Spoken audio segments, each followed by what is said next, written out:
मोठी बातमी बघूया। बीडमधील आणखी एक मारहाणीचा व्हिडिओ समोर आलाय। ओमकार सातपुते तरुण एका मुलाला मारहाण करताना दिसतोय। या व्हिडिओमध्ये निर्घृण पद्धतीने मारहाण केली जाते। काल ओमकार सातपुते याला दादा खेडकर यांनी मारहाण केलेला व्हिडिओ समोर आलाय। आता ओमकार सातपुते याच्याकडून एका तरुणाला मारहाण करतानाचा व्हिडिओ समोर आलाय।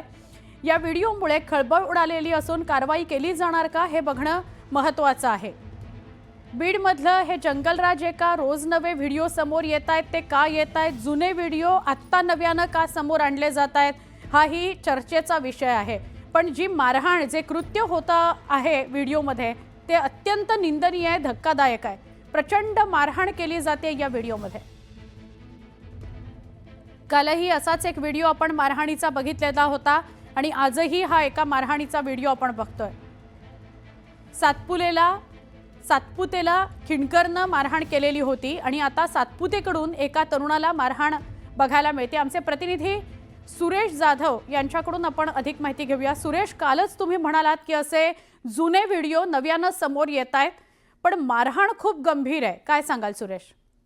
हा जो नव्यानं जो व्हिडिओ समोर आलेला आहे तो देखील अत्यंत धक्कादायक आहे। काल ज्या ओंकार सातपुते नावाच्या तरुणाला मारहाण दादा खिंडकर यांनी मारहाण केली होती त्या प्रकरणात रात्री गुन्हा देखील दाखल झाला। मात्र हाच ओंकार सातपुते नावाचा तरुण एका तरुणाला मारहाण करतोय। संजय बावणे असं त्या तरुणाचं नाव आहे आणि 5-7 जण मिळून त्याला देखील तशाच पद्धतीने अमानुष मारहाण करतायत। आता ज्यावेळेस दादा खिंडकर यांचा व्हिडिओ समोर आल्यानंतर हा देखील आता व्हिडिओ समोर आलेला आहे। त्यामुळे दादा खिंडकर यांच्यावरती गुन्हा दाखल केला। आता या ओंकार सातपुते याच्यावरती देखील गुन्हा दाखल केला जाणार का असा देखील प्रश्न उपस्थित केला जातोय। विशेष म्हणजे ओंकार सातपुते हा बीड जिल्ह्यातील शिवसेना उद्धव बाळासाहेब ठाकरे गटाचे जे जिल्हा प्रमुख आहेत परमेश्वर सातपुते यांचा तो चुलत भाऊ आहे।